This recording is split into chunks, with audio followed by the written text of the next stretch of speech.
Kementerian Perhubungan menyerahkan kapal milik Politeknik Ilmu Pelayaran di Pelabuhan Soekarno-Hatta, Makassar. Kapal latih bernama Sultan Hasanuddin ini diharapkan mampu menambah fasilitas penunjang para taruna.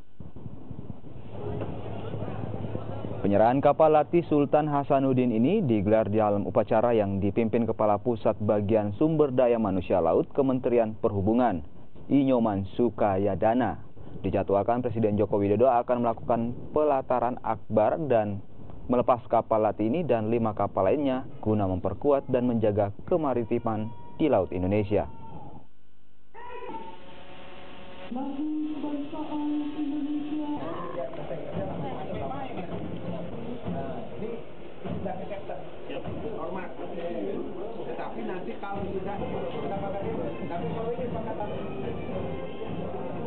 Nanti kita berencana untuk ke-6 kapal itu akan kita resmikan akbar yang diresmikan oleh Bapak Presiden.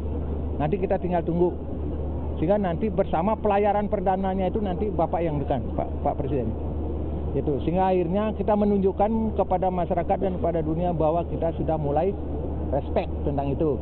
Kita sudah mulai bangkit.